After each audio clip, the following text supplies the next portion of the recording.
नमस्कार मित्रांनो, बघा वनरक्षकचं ग्राउंड आणि सर काय झालंय, नवीन अपडेट काही आले नाही का सर? प्लीज कळवा सर. भरपूर विद्यार्थ्यांचे मेसेज आणि कॉल. आता हा जो व्हिडिओ आहे हा माझ्या फॉलोअरसाठी, जर कोणी एखादा आपल्या विचाराचं कोणी असेल, बिझी असेल, त्याला हा व्हिडिओ पाहून जर वाटलं असेल यार काय बोर करतायत, तर हा व्हिडिओ बघू नका. कारण कसं होईल, तुमचा किमती वेळ वाया घालवू नका. हा माझ्या फॉलोअरचा 3 दिवसापासून व्हिडिओ टाकला नाही तर विद्यार्थी खूपच, आणि रोजच्या दिवसातून 20-30 कॉल असतात मला कमीत कमीत, आणि मग ते बी माझ्या फॉलोअर्स पर्यंत पोहोचवणं गरजेचं आहे की विद्यार्थ्यांचं काय म्हणणं आहे. तर मित्रांनो लक्ष द्या की निकाल बद्दल सर अपडेट काय. फॉरेस्ट आता 9 तारखेनंतरच का? हो, ग्राउंड लेट होईल, आता कन्फर्म लेट होईल, 9 तारखेनंतरच काहीतरी होईल. पण त्याआधी काय सर, काय केलं गेलं पाहिजे त्याआधी? की बरेच विद्यार्थी म्हणतायत की सर आपण हे किंवा ते जो मुनगंटीवार साहेब बोलले की आपल्याला ते वकील वगैरे लावून कोर्टात तुम्ही करावा, मी पैसे वगैरे देतो, तर त्यासाठी काही पाऊल उचललं गेलं पाहिजे का आपल्याकडनं, असं पण विद्यार्थ्यांचं म्हणणं आहे. तर मित्रांनो लक्ष द्या. आता या सर्व गोष्टींवर ती सर्वात पहिले अजून एक गोष्ट म्हणजे, आता जेवढ्याही पेसा संदर्भात भरत्या आहेत ना, त्या सर्वांच्या स्थगिती झालेली आहे. पेसा संदर्भातल्या सर्व भरतींना स्थगिती आलेली आहे.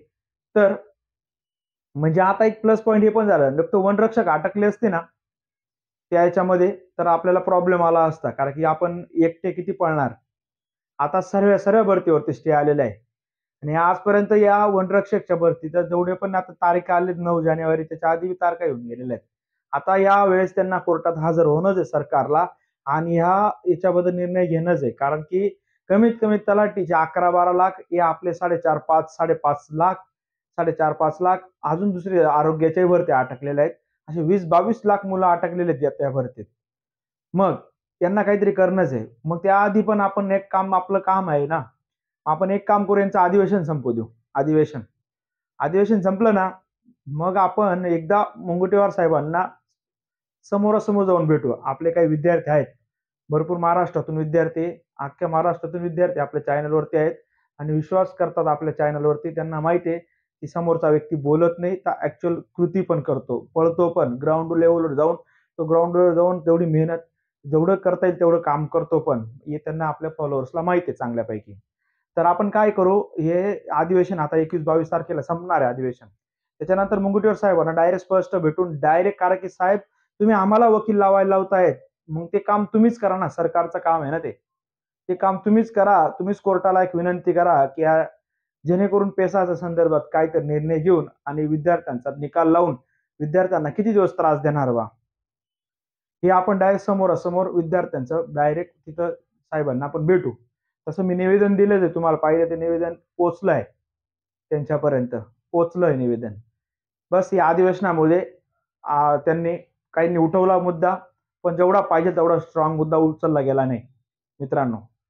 जसं पोलीस भरतीचा मुद्दा एकदम स्ट्रॉंग उचलला गेला, तसा आपला मुद्दा उचलला गेला नाही. कारण का, आपण बी झोपलेले आहेत. आपण पण जागे नाहीत, आपण पण झोपलेले आहेत. कारण की आपण असं आहे ना, फक्त म्हणतोय की नाही सर आपण करू, एकत्र आवाज लागेल या गोष्टींना. जर एकत्र येणार नाहीत तर दादा नो, शक्यच नाही मग. कारण की शेवटी त्यांना बी सांगावं लागेल हा, आणि जोपर्यंत एकत्र येत नाही, एकत्र यायचंय आपल्याला.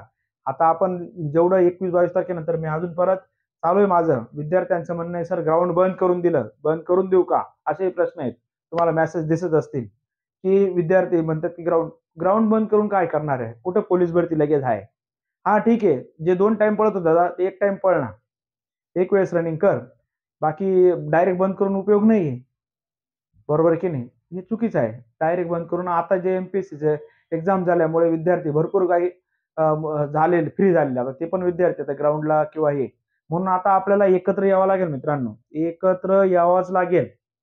ज्या दिवशी मी सांगेल की मित्रांनो आपल्याला या जागेवर जमा व्हायचंय, एकत्र व्हायचंय, त्यावेळेस सर्वांनी एकत्र व्हायचं. जर आता स्वतः आता जर तू म्हटला की यार बघू बाकीचे करतील मग आपण बघू, बाकीच्यांनी केलं तर आपलं बी होणारच आहे, असं चालणार नाही. प्रत्येक विद्यार्थ्याने जागा व्हावं लागेल आणि एकत्र व्हावं लागेल. जोपर्यंत आपण एकत्र होत नाही तोपर्यंत कुठलाही निर्णय होणार नाही. म्हणून सांगतोय एकत्र व्हावं लागेल. मी सांगेल तुम्हाला कसं काय करायचंय.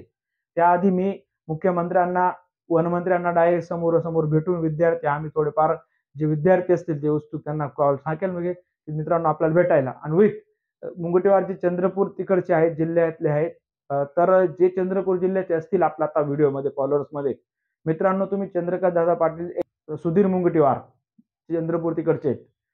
सुधीर मुनगंटीवार जे साहेब आहेत त्यांचं आपल्याला भेट एक तिथं जर कोणी तुमच्या ओळखीचं असेल की आम्हाला डायरेक्ट समोरासमोर एक मीटिंग करायची आहे बा, फेस टू फेस.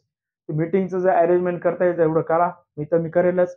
पण तिथले तुम्ही प्रॉपर जे असतील त्यांचे जे सुधीर मुनगंटीवार साहेबांचे, तिथून जे प्रॉपर असतील तर तुम्ही ते एवढं काम करा फक्त.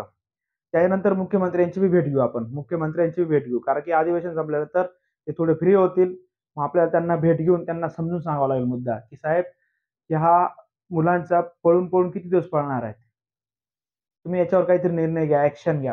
कारण तलाठीवाले पण आता अटकलेले आहेत, ते पण परेशान झालेले आहेत, काय नक्की काय होईल. कारण की स्कोर येऊन गेलेला आहे बऱ्याच जणांनी, संभाव्यता कटाफ बी काहींना गॅरंटी उत्सुकता आहे, ओप्स आहेत की आम्ही सिलेक्शन होणार या गोष्टी सर्व.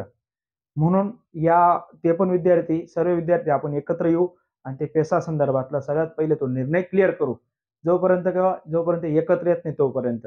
एकत्र आल्यावर त्यांना काही ना काही निर्णय घ्यावाच लागेल आणि या भरतीवरती स्टे उठून तो म्हणजे कोर्टातला केस आहे त्याच्यावर काहीतरी निर्णय घेऊन, तुम्ही पेसा संदर्भात निर्णय घेऊन बाकीच्या विद्यार्थ्यांना तुम्ही असं वेठीस धरू नका, की आपण त्यांना व्यवस्थित समजून सांगू, त्याशिवाय होणार नाही. पण एक समोरासमोर देणार आहोत. म्हणून मित्रांनो, बाकीच्या ज्या बी आता बघा लक्षात, बाकीच्या एक्झाम जे आहेत त्यांच्यावर फोकस करा आता, कारण की साहजिक आहे इथे एक टाइम डाऊन करून बाकीच्या एक्झामवरती फोकस. पोलीस भरतीचं बी बोलले की 31 तारखेच्या आत, जेणेकरून बऱ्यापैकी चान्स आहे की 31 तारखेच्या आत फॉर्म भरून घेण्याचे. ते फॉर्म भरून घेतले तर ते एक तुमचं एक निवांत होऊन जाणार, की जेणेकरून एक फोकस तरी दिशा तरी भेटून जाणार. त्यात ना त्यात राज्य उत्पादन शुल्कला भरपूर विद्यार्थ्यांनी फॉर्म भरले. ते आपल्या विद्यार्थ्यांचे मला मेसेज येत होते, सर काही आपले टेस्ट सिरीज वगैरे आहे का, असे भरपूर काही मेसेज किंवा, कारण की कसं आहे मी टेस्ट सिरीज वगैरे अजून काय नाही, मला डिजिटल बोर्ड वगैरे घेऊन मी लेक्चर पण घेणार आहे आपल्या विद्यार्थ्यांसाठी, जेणेकरून जेवढ्या कमी वयाच्यामध्ये एकदम स्वस्त काही एकदम नॉर्मल, की जरी बॅच चालू केली एकदम नॉर्मल फी असणार आहे. कारण की मला माहिती आहे माझा जो परिवार आहे, जो माझा मित्र परिवार, जो फॉलोअर्स आहे, याला मदत करणं फारच गरजेचं आहे, खूपच गरजेचं आहे. कारण की काहीकडे काहीच पैसा नाही, खरं आहे ही स्पर्धा परीक्षेत काही जवळ काहीच पैसा नाही. अशा विद्यार्थ्यांना मदत झाली पाहिजे, कारण की स्वतः मी ज्या परिस्थितीतून येतोय तर भरपूर जाणीव आहे परिस्थिती. आणि जेवढे तुम्ही वनरक्षक बद्दल बघितले असेल, जाणीवनुसारच व्हिडिओ बनलेले आहेत, जाणीवनुसार, बिना जाणीवचे नाही. कारण की माहिती आहे पोरांची, त्यांच्याशी पोरांची परिस्थिती, कारण रोजचे पोरं बी बघतो मी, एवढे कमीत कमी 4-5 क्लास फिरतो, तर एवढे मुलं पण बघतो, भावना समजतात, पोरांचे हाल समजतात. म्हणून तर राज्य उत्पादन शुल्कसाठी जर त्यांनी काही कोणी फॉर्म भरला असेल आपला, असं कंपल्सरी नाही बरं का, की अरे राहुल सर लगे ऍड करायला लागले बा, टेस्ट घ्या, हे घ्या, तसं नाही. 20 पेपर आहेत, थोडेसे अवघड पेपर आहेत, एवढं मी सांगतो आताच. अवघड पेपर आहेत 20 पेपर. ज्याला जर राज्य उत्पादन शुल्काचे 20 पेपर आहेत माझ्याकडे, ₹49 आहेत. दादा हा पेपर 120 क्वेश्चनचा पेपर आहे. हा बनवलेला आहे, त्यात मग त्यात खूप मेहनत लागते, एवढं सोपं होत नाही. म्हणून फक्त मेहनतीचे पैसे ₹49 20 पेपर, म्हणजे एक पेपर फक्त ₹2-2.5 एक पेपर भेटणार आहे, विथ सोल्युशन पण असणार आहे त्या पेपरमध्ये. ज्याला राज्य उत्पादन शुल्कचा पेपर घ्यायचा असेल टेस्ट, त्याने आपला तिथे नंबर तुम्हाला दिसेल बॅनरवरती नंबर असेल, त्या नंबरवरती कॉल करा की सर मला टेस्ट घ्यायची, मी तुम्हाला ग्रुपला ऍड करून घेईन आणि तुम्हाला दर 2 दिवसांनी पेपर देईल. दर 2 दिवसांनी 20 पेपर आहेत, दर 2 दिवसांनी पेपर देईल. 40 दिवसात तुम्ही तेवढे 20 पेपर सॉल्व्ह करून घ्यायचे. कारण की आता फॉर्म भरलाच आहे, म्हणून हा कंपल्सरी नाही. ज्याला ओरिजिनल असेल, हा फॉर्म भरलाय, ठीक आहे. ₹50 सर राहुल सरांचे ₹49 फी जी आहे, ते फक्त ₹2-2.5 पेपर, फक्त जी मेहनत लागली तेवढेच पैसे घेतोय, त्याच्याबद्दल काही नाही. तर ज्याला घ्यायचं त्यांनी घेऊ शकतात, बाकी काही नाही. आज न्यायालयाची शेवटची तारीख होती. बऱ्याच विद्यार्थ्यांनी फॉर्म पण भरला असेल आपल्या फॉलोअर्समध्ये, काहींनी भरला असेल, काहींनी भरला बी नसेल. कारण की साहजिक आहे की आता 18-19 वय असल्यामुळे काहींनी भरला बी नसेल, पण ज्यांनी भरला असेल त्यांच्यासाठी पण लवकर लवकर काही ना काही करण्याचा प्रयत्न करेलच, त्याच्याबद्दल वाद नाही. जोपर्यंत तुमचं सहकार्य असेल, जेवढं तुमचं सहकार्य असेल तेवढा मी तुम्हाला कारण की न्यूटनचा थर्ड लॉ मी कायम ऑफलाईनच्या बॅचेसमध्ये म्हणत असतो, की मला न्यूटनचा थर्ड लॉ पाहिजे. जेवढ्या स्पीडने फेकतो ना, तेवढ्या स्पीडने तुम्ही पण वापस दिलं पाहिजे, तेव्हा मजा असते. कारण की वनरक्षक एवढं काम का केलं, कारण तेवढं तुम्ही प्रेम दिलं मला, तेवढं तो आणि त्या तुमच्या प्रेमसाठी तुम्हालाही माहिती आहे किती कुठे कुठे फिरतोय. निवेदन काय असं तर जेवढी माझ्यात ताकद असेल तेवढी तुमच्यासाठी जेवढं लढता येईल तेवढं लढेल दादांनो. म्हणून घाबरू नका. काही अपडेट आली परत सांगेल मी, घाबरू नका. ते काय कसं असेल ते सर्व समोर सांगेल. काही अपडेट असेल, कुठं काही विद्यार्थ्यांचे कॉल, विद्यार्थ्यांच्या भावना काय, विद्यार्थ्यांचे मत काय, हे तुम्हाला सर्व आपल्या फॉलोअर्सला मी कळवेल. त्याच्याबद्दल वाद नाही, घाबरू नका. 3-4 दिवसापासून व्हिडिओ आला नाही. तुम्हाला वाटलं काय? काही नाही. हेच फक्त थोडं सध्या काही अपडेट नव्हते. विद्यार्थ्यांचे भरपूर कॉल. तेच म्हटलं की काय 21 तारखेनंतर आपल्याला काहीतरी करायचं नियोजन. एवढं फिक्स आहे मित्रांनो. भेटू पुढच्या व्हिडिओमध्ये मित्रांनो. जय हिंद.